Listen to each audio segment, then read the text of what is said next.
नमस्कार, आप देख रहे हैं न्यूज 21। मेरे साथ मैं हूं हर्षदा जोशी। एक बार फिर से स्वागत है खास कार्यक्रम बयानवीर में, जहां हम आपको दिखाएंगे वो नेताओं के बयान जिनसे सियासी गलियारों में मचता है तहलका और उठता है भूचाल। सबसे पहले आज बयानवीर में बात होगी राजस्थान के पूर्व डिप्टी सीएम सचिन पायलट की, जिन्होंने राजस्थान के उपचुनावों को लेकर क्या कुछ कहा, सुनिए जरा। जनता ने बराबर मौका लोगों को दिया है। लोग तुलना करेंगे किसके राज में ज्यादा काम हुए, कांग्रेस के राज में 2 साल में कितने काम हुए और बीजेपी में कितने काम कराए हैं। भाजपा के नेता जो आज भाषण दे रहे हैं उनका जवाब देना पड़ेगा। आपके शासन में प्रदेश में लोगों पे गोलियां चली थी, समाज में टकराव लोगों ने कराए थे, आपस में लोगों को भिड़ाया था।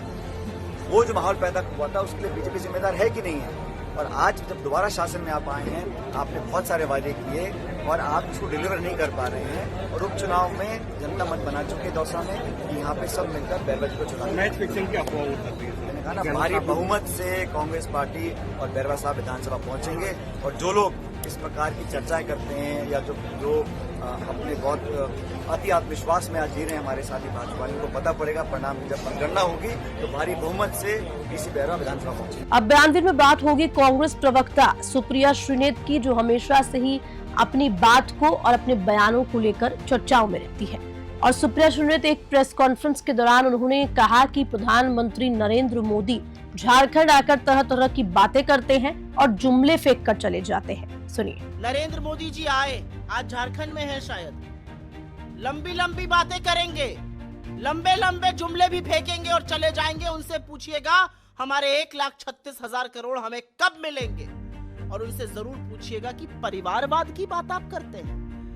68 में से 33 टिकट आपने परिवार के लोगों को दिया है। मुझे कोई आपत्ति नहीं है परिवार से। जिसका परिवार होता है उसको परिवार की चिंता होती है। जो परिवार की चिंता करता है वो आस पड़ोस के लोगों की भी चिंता करता है, बच्चों की चिंता करता है, युवाओं की चिंता करता है। ये असलियत है।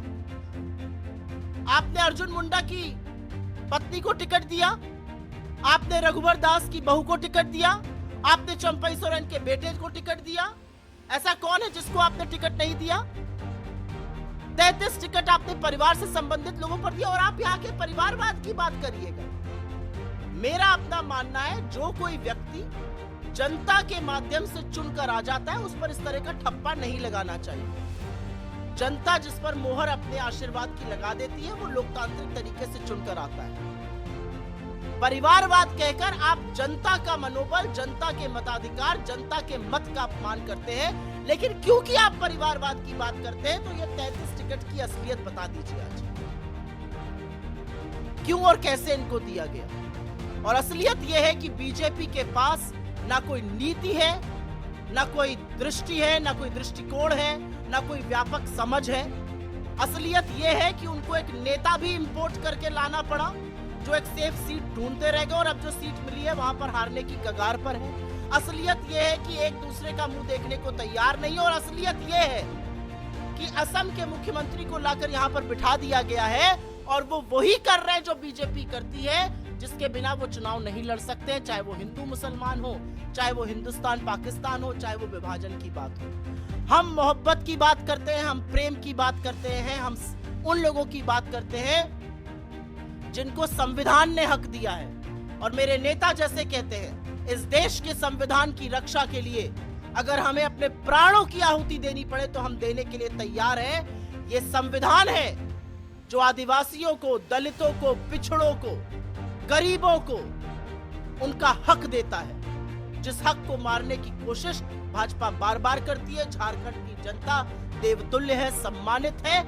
और बहुत समझदार है।